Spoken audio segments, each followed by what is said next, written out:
6 waktu Indonesia Tengah. Inilah Radio Republik Indonesia Bau-Bau dengan Warta Kepton, berita seputar Kepulauan Buton. Nah, sesungguhnya 30 kisah ini akan membantah asumsi-asumsi seperti itu, karena nanti para pembaca bisa langsung menyelami apa sih yang mereka lakukan. Data sampah kita ini sekitar 81,9 ton per hari. Jadi angka ini cukup tinggi karena memang disesuaikan dengan jumlah penduduk kita. Selamat pagi dari Jalan Limbo Wolio, kami sampaikan pokok-pokok berita. Melalui bedah buku Sri Kandi Mengawasi Pemilu, anggota Bawaslu Republik Indonesia ajak perempuan Bau-Bau agar berperan dalam menjaga integritas demokrasi. Kota Bau-Bau mencatat timbulan sampah harian mencapai 81 ton. Inilah Warta Kepton selengkapnya, Jumat 26 September 2025 bersama saya Siti Nur Hardianti.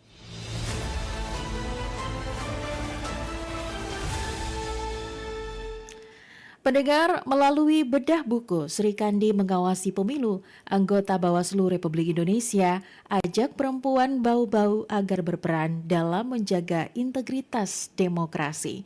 Selengkapnya reporter RRI Bau-Bau Ode Nurliani melaporkan.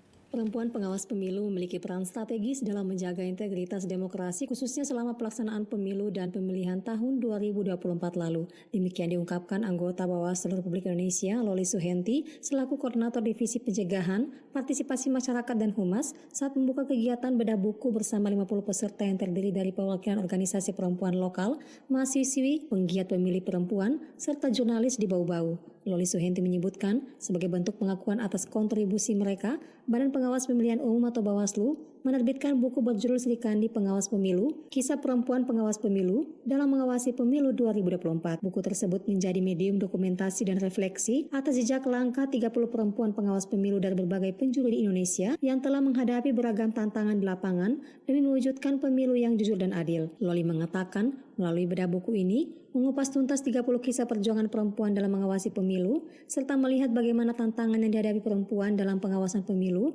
bisa diatasi dengan ketangguhan dan komitmen yang tinggi. Nah, sesungguhnya 30 kisah ini akan membantah asumsi-asumsi seperti itu, karena nanti para pembaca bisa langsung menyelami apa sih yang mereka lakukan, termasuk juga memahami apa tantangan yang mereka hadapi dan cara mereka mengatasi tantangan itu.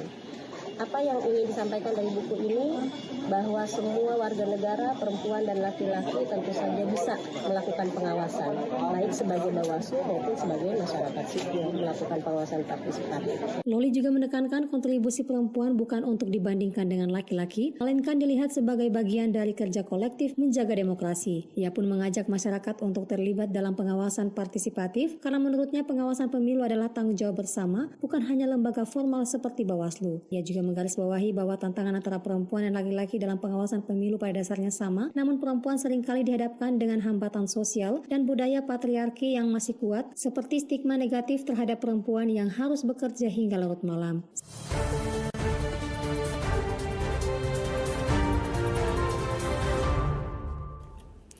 Pemerintah Kabupaten Buton terus mendorong sinergi dengan dunia pendidikan untuk mempercepat pembangunan daerah dan pengembangan sumber daya manusia. Dalam acara penyambutan mahasiswa baru Universitas Dayanu Ihsanuddin atau Unidayan yang berlangsung di kawasan Pasar Wajo pada Rabu 24 September 2025, Bupati Buton Alvin Aka Wijaya Putra menyampaikan harapannya agar kolaborasi antara pemerintah daerah dan institusi pendidikan semakin diperkuat. Lebih lanjut, Bupati Alvin juga mendorong agar kebijakan Pemkab Buton ke depan lebih berbasis terkontraktik. Ia berharap para akademisi dapat dilibatkan dalam proses perumusan kebijakan sehingga implementasinya di lapangan lebih efektif dan terarah. Sementara itu, Ketua Pengembangan Unidayan Waode Mas Ramanarfa menyebut bahwa saat ini Unidayan memiliki 20 program studi dengan total mahasiswa mencapai 3.180 orang di kampus Pasar Wajo. Ia optimis pertumbuhan jumlah mahasiswa akan berkontribusi terhadap perekonomian lokal. Senada dengan hal tersebut, Rektor Unidayan LM Syamsul memberikan apresiasi kepada Pemkab Buton agar atas dukungannya dan ia berharap izin pendirian Fakultas Kedokteran di Unidayan dapat segera terrealisasi guna melengkapi layanan pendidikan di daerah. Anda sedang mendengarkan Warta Kepton, berita seputar Kepulauan Buton. Beralih ke informasi lainnya, pendengar, Kota Bau-Bau mencatat timbulan sampah harian mencapai 81 ton. Meski lebih dari 98% sudah terkelola, sebagian kecil masih menjadi pekerjaan rumah. Mengenai hal itu, Afriansyah melaporkan. Data sampah kita ini sekitar 81,9 ton per hari. Jadi angka ini cukup tinggi karena memang disesuaikan dengan jumlah penduduk kita. Kota Bau-Bau mencatat timbulan sampah harian mencapai 81 ton. Meski lebih dari 98% sudah terkelola, sebagian kecil masih menjadi pekerjaan rumah, terutama di beberapa wilayah kelurahan. Berdasarkan data dari Sistem Informasi Pengelolaan Sampah Nasional atau SIPSN, jumlah produksi sampah di Kota Bau-Bau mencapai 29.890 ton per tahun atau setara dengan 81,9 ton per hari.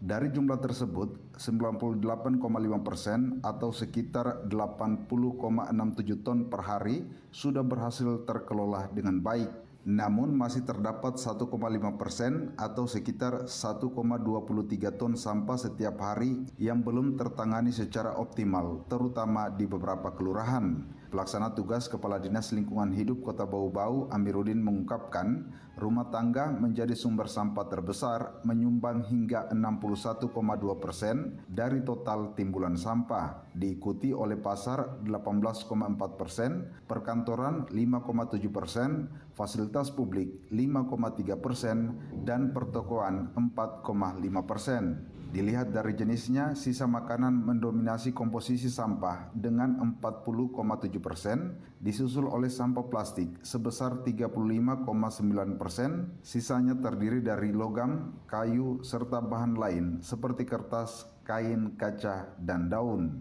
Data sampah kita ini sekitar 81,9 ton per hari. Jadi angka ini cukup tinggi karena memang disesuaikan dengan jumlah penduduk kita. Jadi asumsinya bahwa setiap penduduk, baik yang masih kecil maupun dewasa itu menghasilkan sampah setiap hari itu 0,5 kilo. Sehingga didapatlah angka 81,9 ton per hari. Sebenarnya sebagian besar itu dihasilkan oleh sampah yang berasal dari rumah tangga. Jadi sekitar 61,2% itu sampah itu memang dari rumah tangga. Awal Agustus lalu, kinerja pengelolaan sampah di Bau-Bau dipantau langsung oleh tim dari Kementerian Lingkungan Hidup dan Pusat Pengendalian Lingkungan Hidup Wilayah Sulawesi Maluku. Menurut Amiruddin, tim kementerian menekankan pentingnya pengelolaan sampah dari sumbernya, terutama di rumah tangga. Selain itu, pembinaan masyarakat melalui program Bank Sampah dan TPS 3R juga menjadi perhatian utama. TPS 3R sendiri merupakan konsep reduce, reuse, dan recycle yang mendorong masyarakat untuk mengurangi, menggunakan kembali, dan mendaur ulang sampah demi mengurangi beban di tempat pemrosesan akhir atau TPA. Tak kalah penting, kata Amiruddin, adalah edukasi masyarakat. Masyarakat diimbau untuk mulai memilah sampah organik dan non-organik sejak dari rumah agar proses pengolahan menjadi lebih efisien. Dengan dukungan aktif dari masyarakat, pemerintah Kota Bau-Bau optimis dapat mencapai pengelolaan sampah yang lebih sempurna dan menciptakan lingkungan yang bersih dan sehat. Reporter RRI Bau-Bau, Afriansa melaporkan.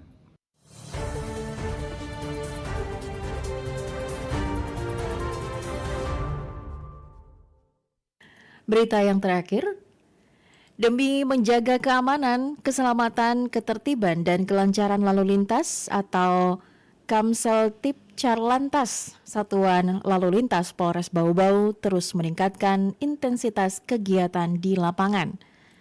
Kasat Lantas Polres Bau-Bau Ibtu Andi Burhanuddin mengatakan, personil Satlantas secara aktif melakukan pengaturan lalu lintas di titik-titik rawan kemacetan dan kecelakaan. Langkah ini dilakukan untuk mengurai kepadatan kendaraan, terutama pada jam-jam sibuk, serta meminimalisir resiko kecelakaan lalu lintas. Selain pengaturan arus lalu lintas, Satlantas juga memberikan himbauan keselamatan secara langsung kepada masyarakat, khususnya kepada mahasiswa dan pengendara roda 2. Mengingat cuaca di Kota Bau-Bau yang belakangan ini tidak menentu, pengendara dihimbau untuk lebih berhati-hati, terutama saat hujan atau cuaca ekstrim yang bisa mengganggu jarak pandang dan kondisi jalan. Pihak Satlantas juga menegaskan bahwa edukasi akan terus dilakukan agar kesadaran masyarakat terhadap pentingnya keselamatan berkendara semakin meningkat.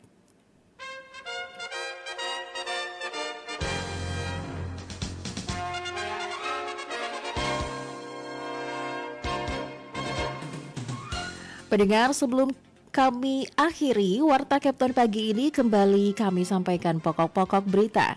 Melalui bedah buku Sri Kandi Mengawasi Pemilu, anggota Bawaslu Republik Indonesia ajak perempuan Bau-Bau agar berperan dalam menjaga integritas demokrasi. Kota Bau-Bau mencatat timbulan sampah harian mencapai 81 ton. Demikian Warta Kapten hari ini, mewakili kerabat kerja yang bertugas, kami ucapkan terima kasih untuk perhatian Anda. Saya Siti Nurhardianti pamit undur diri. Wassalam dan RRI terus mengudara untuk Indonesia.